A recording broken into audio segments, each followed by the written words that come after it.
It's Monday, June 5th, 2006, and I'm talking by telephone to Tom Diamant of Abruptly Records.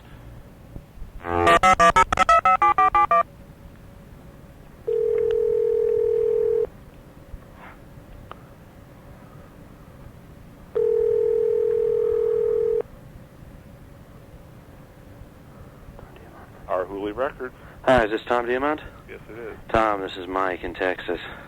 Hello. How are you? Good. Can you talk a little? Yeah, hold on. I'm not at my desk, but hold on. Sure.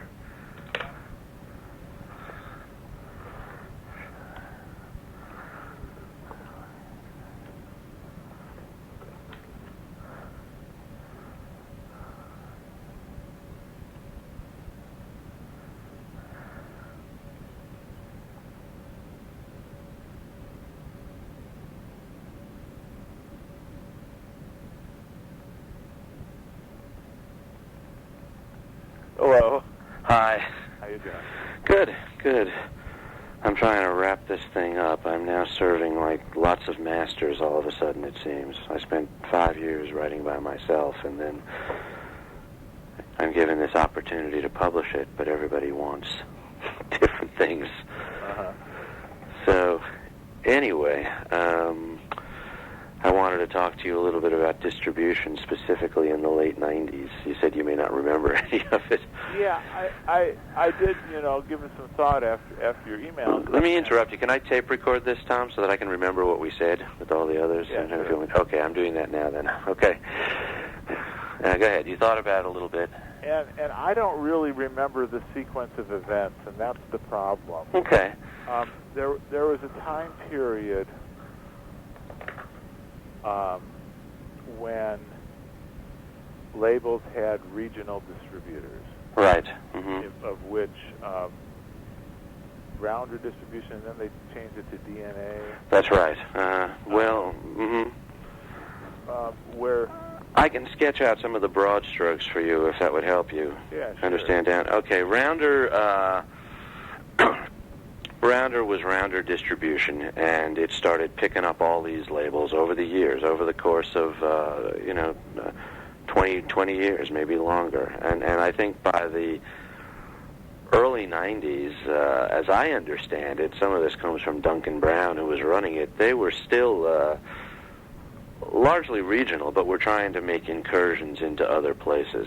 I don't know if that tracks with what you remember. They had salesmen in other cities. They took over a warehouse from a defunct distributor in Olathe, Kansas at one point. And they were trying to spread Rounder distribution around as best they could.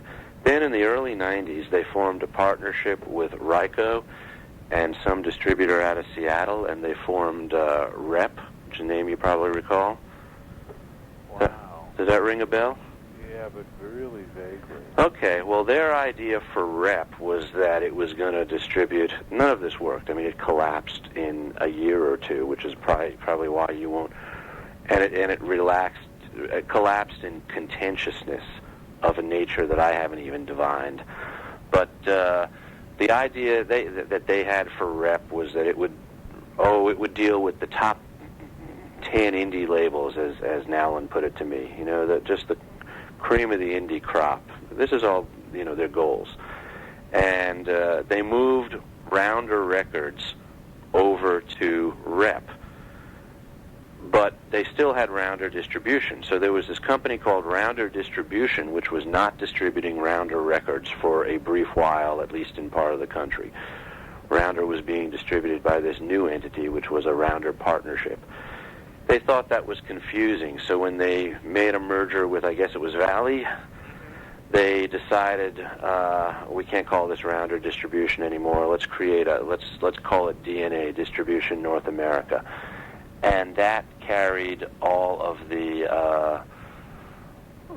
everything that Valley brought to the table and everything that Rounder brought to the table, which was hundreds of small indies. They had over 400 at some point. To some degree or another. I don't think all those were exclusive by any means. Rep collapsed very quickly, as I said. They just didn't get along with their partners. And so the distribution of Rounder Records reverted back to this entity now called DNA. just where they'd been before. And then they had disagreements with Barney Cohen, as I understand it. I mean, lots of people blame all these disagreements on the Rounders, but I don't know if that's fully the case. I'm not dealing too much with the ins and outs of their soap operas, which would be another book, and one that Randy Pitts wants to write. I'll bet. Yeah. He keeps telling me, so when are the Rounders in a pile?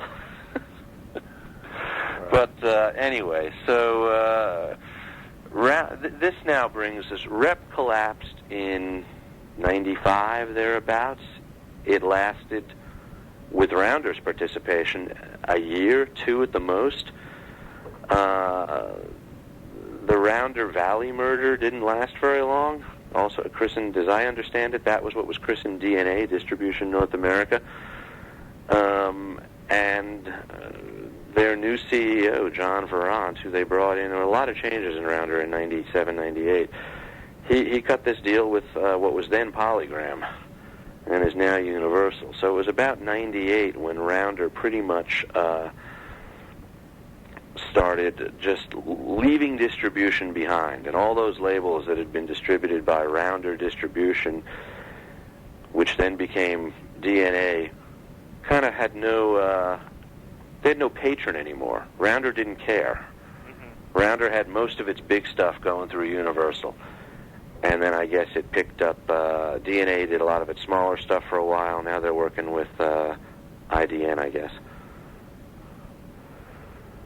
And let me tell you what prompted this question and this call, what started me going. Mark Moss of Sing Out, who may know issues and questions more than he knows facts, said to me that when Rounder moved to major label distribution in 1998 and essentially lost interest and all the little labels that it had been trying to pull into Rounder distribution for a while, it said to these guys, you're all on DNA now, and what DNA does with you is up to DNA. We're not part of that anymore. We've sold our interest. We're done with it. Moss's point was that a lot of the small end of the industry kind of got left in the lurch. Those companies got shedded by DNA at a rapid rate, and, they folded. A lot of them just folded. A lot of them that couldn't stand on their own 2 feet just folded. Jim Musselman of Appleseed Recordings told me that he was just getting started at the time, and he thought he had an agreement with DNA to distribute them, and then suddenly he didn't. And he started getting in touch with the Rounders, who said to him, we're not DNA anymore. So talk to this other guy. And it ended up never happening. DNA didn't want Jim Musselman and Appleseed Recordings in his little... And so Moss said to me that he didn't think... He started off kind of blaming it on the Rounders for not continuing to distribute everybody. And then he kind of backed off that, and he said, look, any company can do whatever they want, but there was an industry failure. A whole lot of these labels that were out there that made up the 400 that Rounder distributed, some of which put out very few records, had no alternative structure. Rounder was one of the few that took the ideas behind Naird and went and tried to build up their distribution. And when even they couldn't keep it going any longer because of changing retail realities, and they kind of just tossed it all over the side, the indie industry, in large part, had nowhere to go. There was no alternative structure built up. That's what prompted my call to you.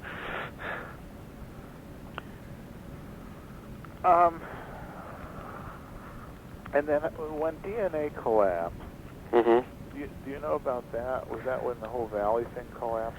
I don't know. After Rounder left DNA, they basically split up their partnership. There was an economic reconciliation of some sort. That was in the late 90s. The DNA name continued, but I don't know for how long. I kind of walked off with Rounder when Valley went bankrupt. That was more recently, wasn't it? Well, as in half dozen years ago, or I guess that's. Well, I guess that's closely the same time because those things have a long lead time. Yeah, I mean, that was more of a disaster than anything because everybody got stuck losing huge sums of money. Right. Okay. Well, that's probably pertinent because Valley essentially carried on what Rounder had been doing. Right. They had, and God, I'm trying to remember all of this. Valley went bankrupt, took DNA down with it. Right. And that financial, okay, we're talking about two different levels of the record industry. One is those small labels that you were just referring to, of which Arhoolie really isn't part of. I understand that, yeah. You know, Arhoolie, County Rebel, people like that. You know, we had been established for a while. Right. Good catalog. We could go to other distributors. Yeah. And the economic reality of the marketplace really made it so that it was really becoming impossible for these small labels to be carried by any kind of distributor. Okay. You know, the fact is that for a while, things were really flush because places like Borders were opening up all sorts of stores. Right. And then Barnes and Noble and stuff. And all of a sudden there were these semi-catalog stores that were huge amounts just to put in their stores. These were basically false sales to some extent because they were just filling up holes in inventory that didn't necessarily sell through. Right. So there were a few years there that things were just really happening. It just seemed great. And so these, all these labels were doing very well. But then the reality hit, and in fact, places like Borders and Barnes and Noble, who originally hired some good people who really knew, what they were, had an interest in the music. Right. Realized that this stuff wasn't going to sell through fast enough. Yeah. And so they started becoming much more selective in what they carried. Right. These days, it's hard. And then it's hard to get into those stores. And then the demise of the independent store. Yeah. Stores that, I'm going to switch phones. It's noisy where I am. Hold on. Sure.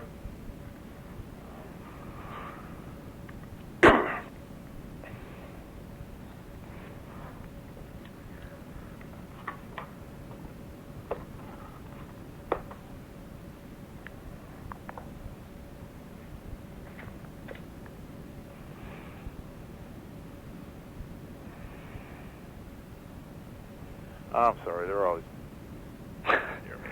Okay. The whole record industry was changing. Yeah. And you just couldn't afford to carry labels that put out 3 CDs of obscure musicians every year. Right. It just didn't sell. Yeah. The independents were going out of business. They were being forced out of business by these big box companies that would undercut the hits, which, most independents relied upon selling hits. Yeah. So that they could carry the jazz or blues or whatever the passion was of that independent dealer. Yeah. And that became no longer viable when you could get, we own Down Home Music. Right. And when my kids wanted to buy a CD, I'd always say, let me get it for you wholesale. It turns out I could buy them cheaper at Target than Down Home could get them from a one-stop. Okay. Yeah.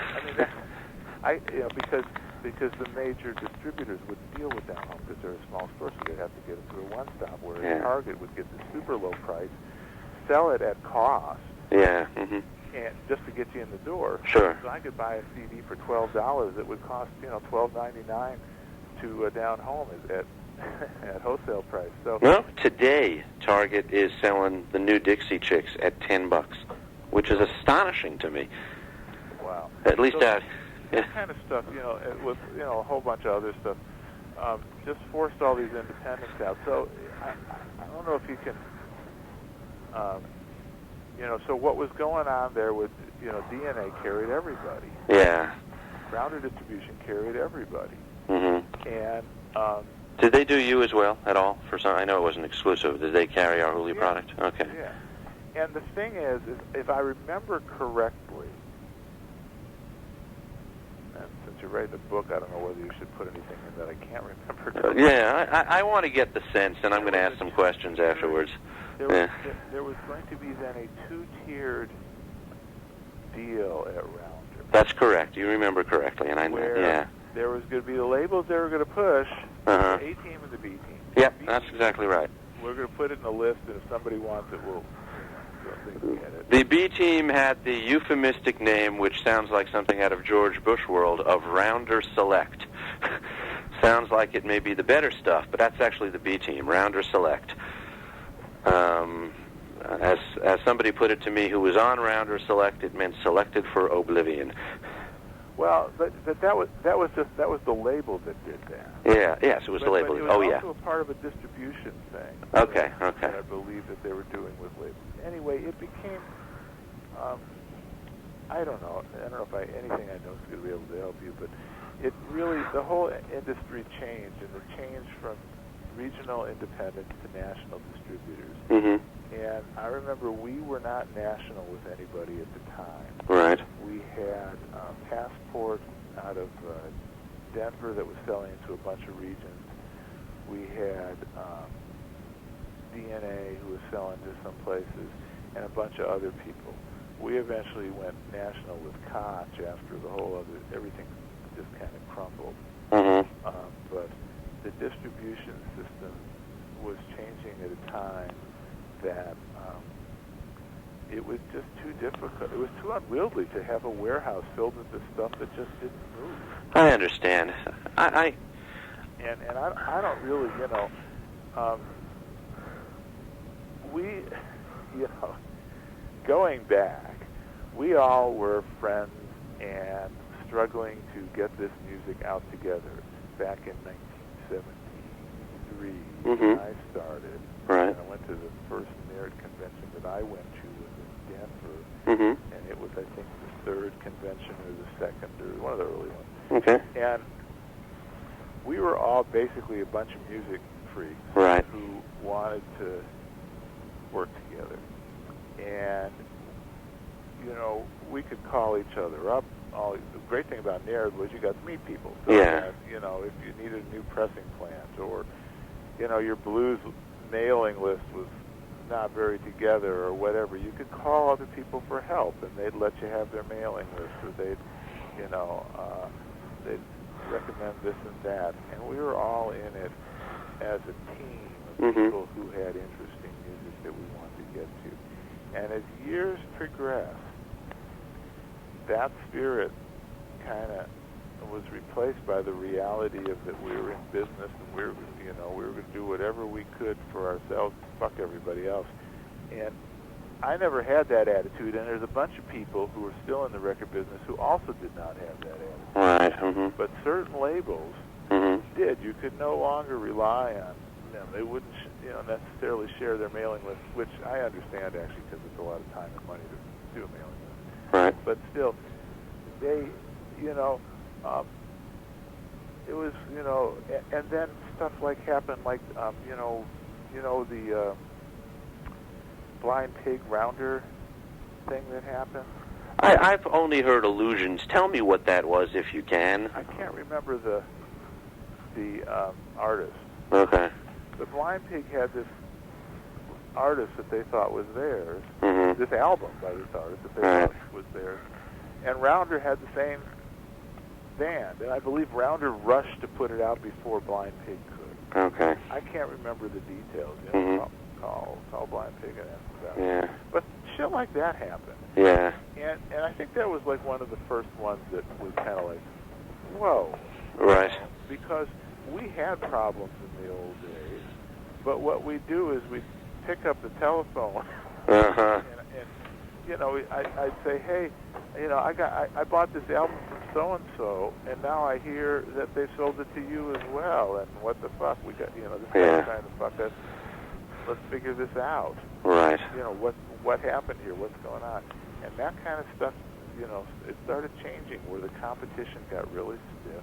Mm-hmm. It was like there used to be this unwritten thing, which is that if you had artist, you know, number one, I would not go up to artist number one and say, record for me, I'll give you more money. Right. Mm-hmm. You know, what you would do is you'd wait when artist number one, and then artist number one would contact you, and they'd say, hey, I'm sick of label B, Mm-hmm. I want to record for you. Right. And what you did was, you know, you talked to them, and more often than not, you would call up the other label and say, hey, you know, your artist has approached me. I would like to do this album. He says he's never going to record for you again. And I'm, you know, I'm calling you to tell you this because I don't want you to think that I'm trying to steal your artist. Sure. There was that kind of, you know, feeling among many of us. Right. A lot of that went away as the realities of running an independent label became more apparent. And also, you know, back then there were 25 or 30 or 50 labels, and now there's like thousands. Right. And so, you know, we're all battling for this little space in the record stores, and there are less record stores. So, so the whole nature of the industry really changed around a decade ago, a little less than a decade. Okay. Well. And what happened was a lot of little labels. There was no longer a place to sell them. Okay. And the internet, I guess, had not really taken hold. Right. And so people probably got hurt when these distributors, you know, just woke up and said, you know, we got to run this like a business. Yeah. And you know, a lot of people always blame it on distributors, but you know, I started off in distribution, and you know, there'd be this classic thing where you know, you'd get a label that had maybe 3 LPs out on it, and then one of them would sell really well. Right. And it would sell, and it would sell, and it was like really almost like a hit, and you know, you paid them for it. Yeah. And then 6 months later, you got all these returns, and all of a sudden, you know, you got all these returns that you've already paid the label for. Right. And then the label never puts out another LP. Yeah. And so there's nothing to credit it against. And, you know, labels are, you know, there's some amount to be blamed on some of these smaller labels for not keeping their sort of end of the bargain. And that's when distributors started doing things like, well, I'm not going to pay you until I know I'm not getting returns. Yeah. And then people would say, well, now I'm not getting paid. Yeah. You know, and because, you know, Tower Records will pay a distributor what they owe them. You know, how many months down the line. But, you know, maybe a few months later they'll, you know, pull a big return. Right. And so, I don't know. So it's kind of, I don't know. I mean, I don't think Rounder or DNA dropping a bunch of labels was, you know, necessarily some kind of mean, nasty, evil plot or something. Right. And I don't... Let me then return to again, I said this was all prompted by some suggestions Mark Moss made to me, and I prefaced that by saying Moss, you know, may have more of a journalist's inquisitiveness than he has a real grounding in what was going on. If I can restate what he said to me, he said that after, let's see, Naird started, I think, around 71, 72, roughly.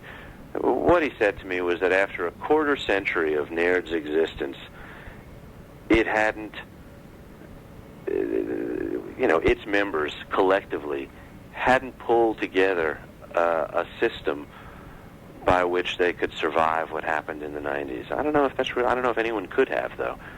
So he faulted the industry. He faulted the indie industry, not Rounder. You know, he took great pains after an initial blast. he took great pains to then say Rounder did what it had to do as it thought. Forget about them.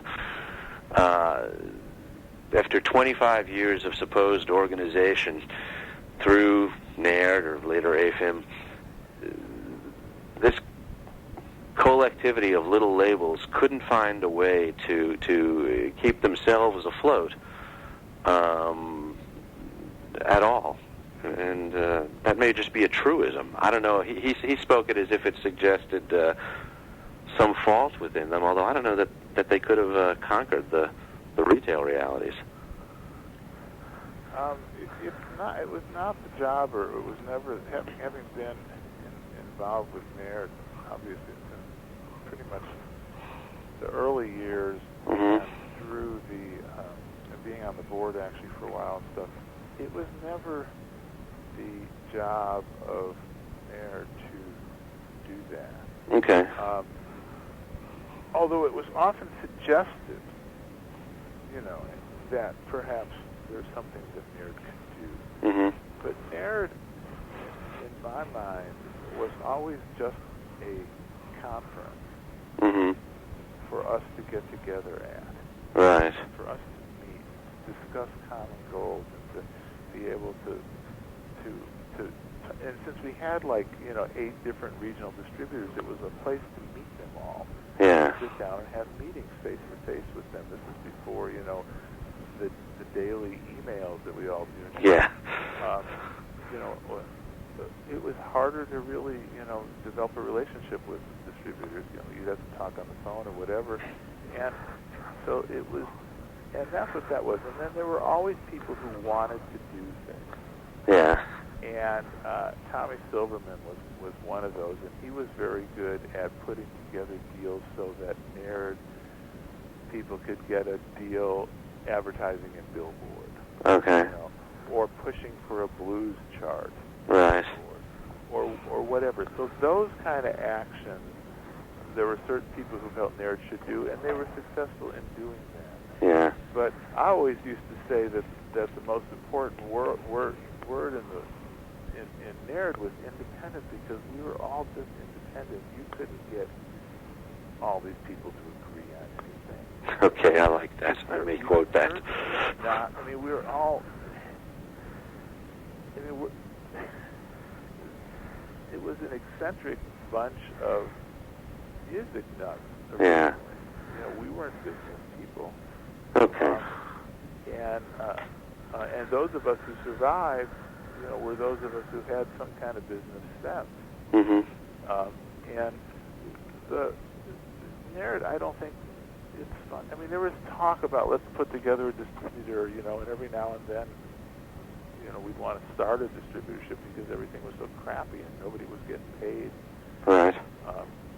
But it was not the function of the independent industry to, there was no coalition there. Maybe there could have been. Right, and I guess that's Moss's point. And yeah, maybe there could have been, but there was no one who was going to do that, or at the time. Right. And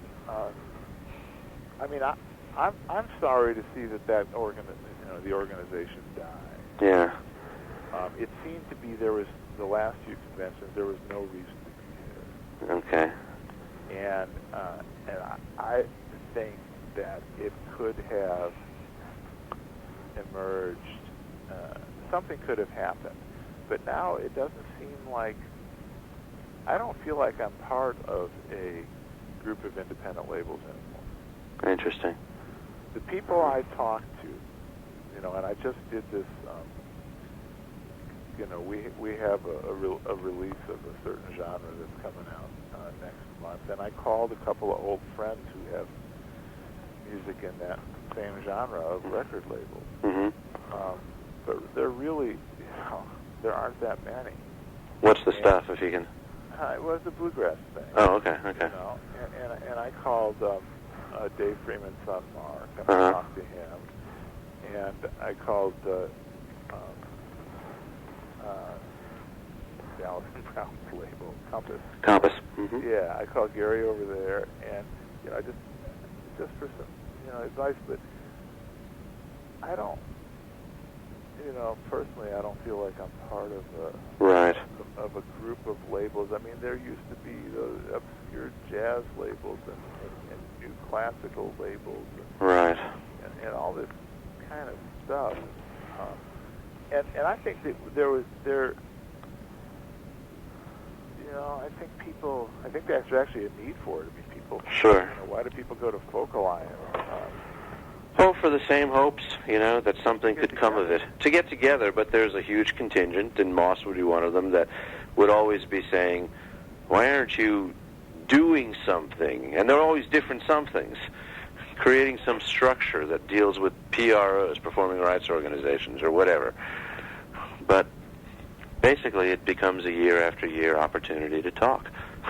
Well, I've been to 2 Focal Alliances now, and I've talked to some pretty heavy people in the industry who go there, and they all say this is the most enjoyable and fun convention I go to, and this is the convention that I do the least business in. Yeah. And it's exactly the way I feel about it now. For my particular point in wearing 3 hats, I have a radio show, I have the Arhoolie Foundation, I have Arhoolie Records. Mm-hmm. There's not a whole lot that gets done there that justifies the expense. Right. Except it's really a lot of fun, and you do meet a lot of people and hang out. Yeah. And whatever. But we had a meeting here. There's this very energetic, aggressive woman who was involved in a rock label here. Mm-hmm. And she got my name, and we started talking. And we decided we were going to form this Bay Area coalition of independent labels whose main function was to get together around once every couple of months and just talk. Okay.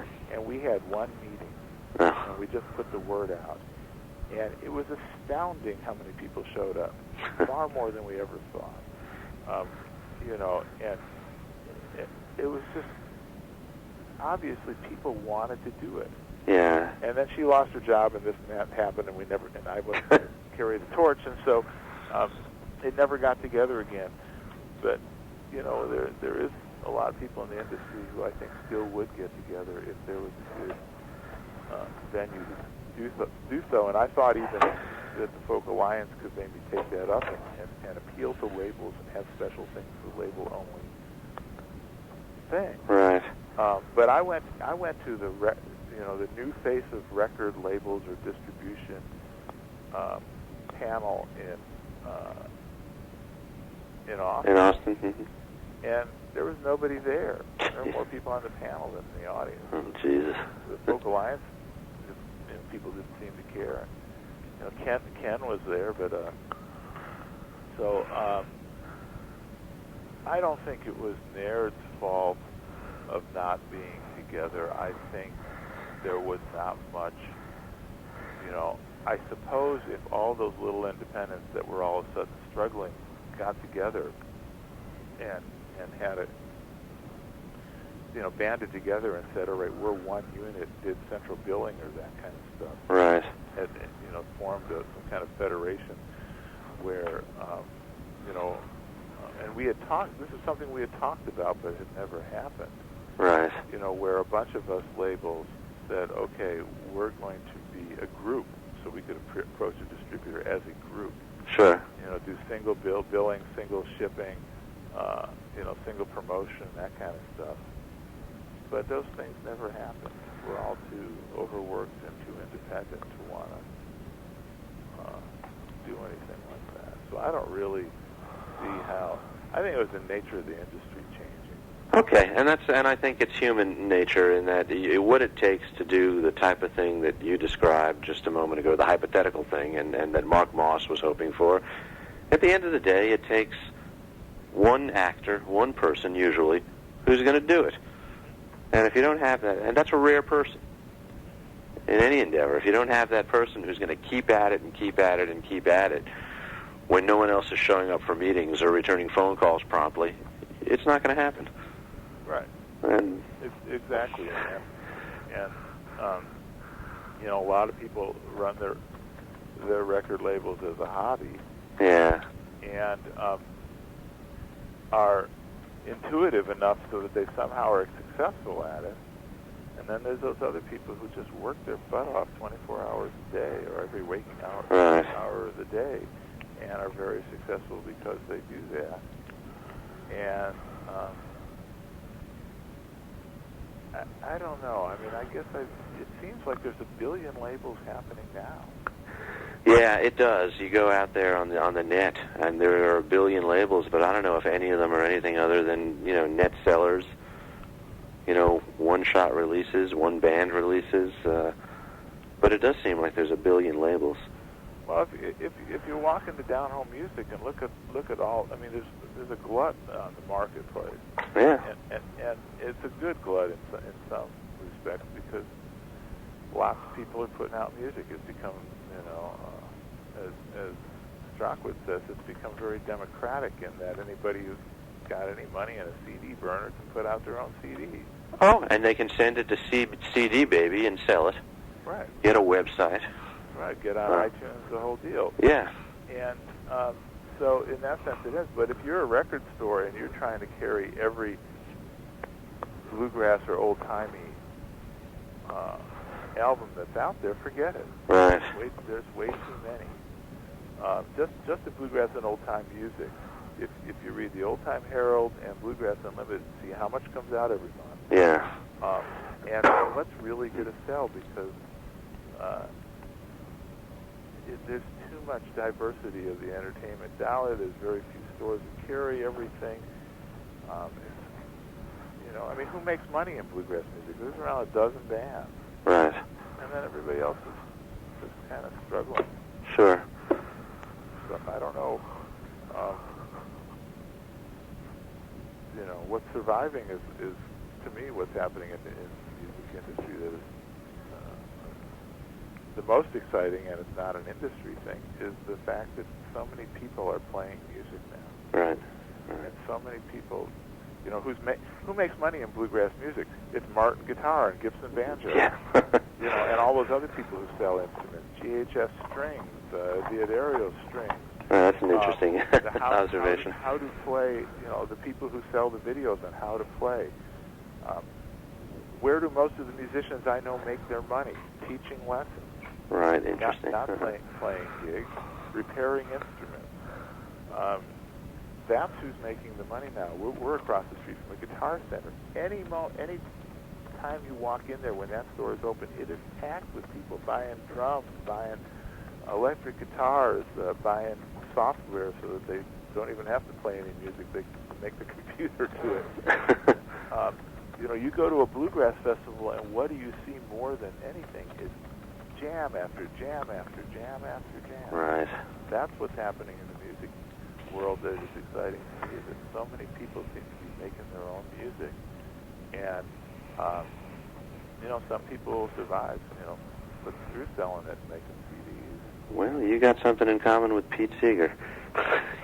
Oh, really? Yeah, that's his thing.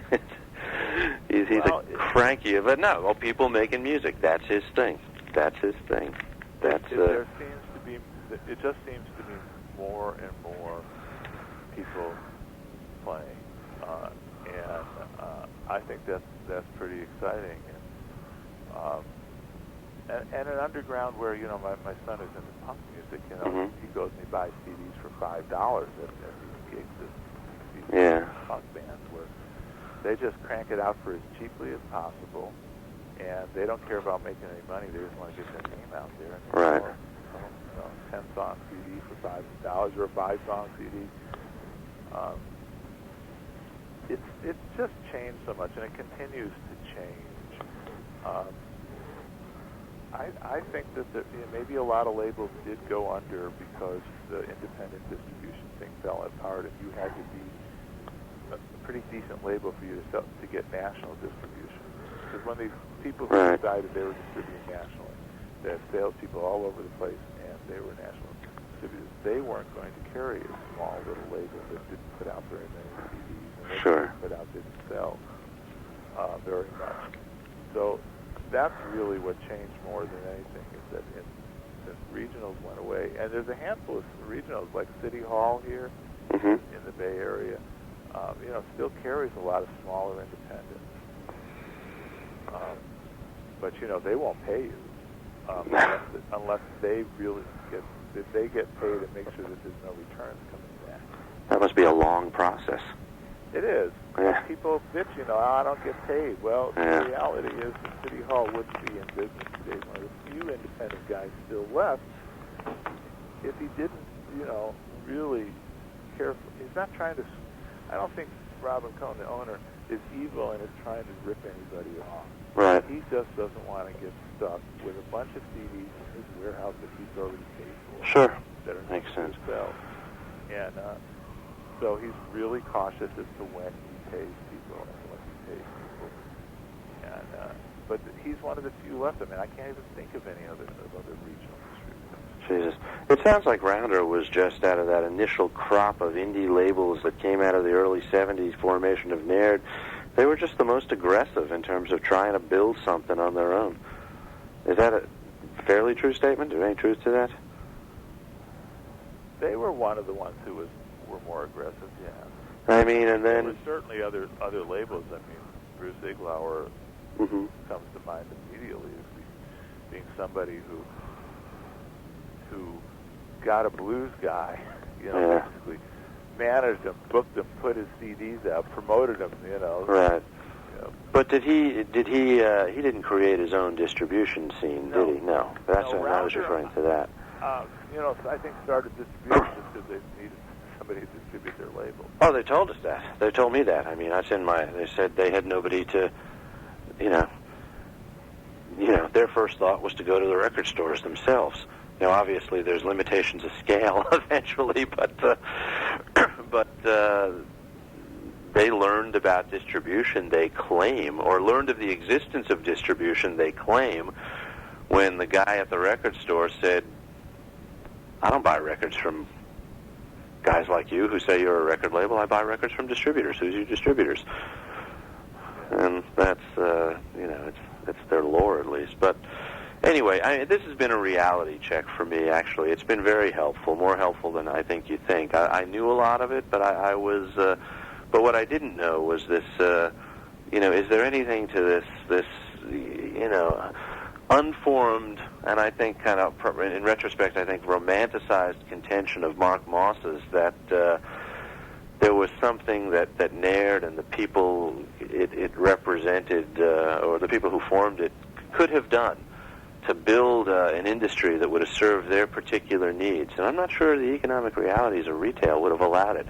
Rounder kind of did that, and they couldn't withstand the juggernaut of the chain stores. Yeah, I don't see how it could have happened. I don't even see what the model is. I mean, if you're a record store, and if you don't include the hits of these various labels, right? If I'm a record store, I could carry Folkways, right? Or I could carry our Hooli exclusively, or I could carry Rounder. Right. And if you don't count the Big Mama Thorntons and the Allison Krauses and all that kind of stuff, right? I would have in any one of those three labels, I would have a nice selection of Cajun music, a nice selection of blues, bluegrass, blah blah blah. And so I wouldn't really need those other ones. Right. If I'm talking about a decent collection of catalog, classic, representations of the genre. Yeah. So there's no need, so if Rounder and our Hooli and Folkways had put together a company that would represent all three of them, it would be kind of having a lot of the same stuff. Yeah. And there were times, and I can't remember, I think distributors who tried to do that say, well, okay, I'm going to have a really classic blues label, but I'm just going to have one or two. Yeah. Or I'm going to have a really good bluegrass one or two. What happens when you have these a DNA is they just cherry pick the labels and sell the hits. Yeah. They don't care about any others. So, does that really help you? Well, it does if you have a hit. Sure. But if you're old-timey banjo player number 14 and you're on some little label and when you're going to get ignored. Right. I don't know. Does all your stuff go? List. Yeah. Does all your stuff go through Koch now? We're in. They are our national distributor. Okay. We also have some regional distributors. We sell to county sales. Okay. We have an agreement. We have an earlier agreement with them that gives us a lot more latitude than most people will allow anymore when you sign up with them. But we're at this point. The money in the record industry is coming from a lot of other sources than in selling CDs. We know we're going to keep putting out CDs, and we're going to sell a handful of them. Cox does not sell a lot of CDs for us. I think some of the people do as good as they can. Others, it's just like any distributor. There's those salespeople who really like your stuff and care, and then there's those salespeople who are just going to sell the hits and get their commission. So I wouldn't blame Koch for the slow sales on some of that stuff. And also, it's really hard, when you had 400 independent record stores, some would carry your CD, some wouldn't. But at least a certain amount of them would. Now all those stores are gone, and if Barnes & Noble and if Borders decide not to carry your CD, that's like around 800 CDs you're not going to sell. Right. And it's one person deciding, nope, as opposed to 400 different people saying yes or no. Right. So those kind of things that's really, I think, one of the biggest changes is the independent store run by the music fanatics of our type of music has disappeared. Yeah. And the independent stores that do open are run by people who have a different interest. They're doing punk music, which has also got the same problems where they can't get in. Sure. Or those vinyl stores that carry music that I have no idea what it is. Right. Like, look at all these vinyls. Look at all these LPs. What the hell is it? I know. We got them here. All right. Well, unless you think you have something further you want to add, I think I've gotten... I just can't remember the sequence of events of the companies going in and out of business. That's not a problem to me. I mean, that's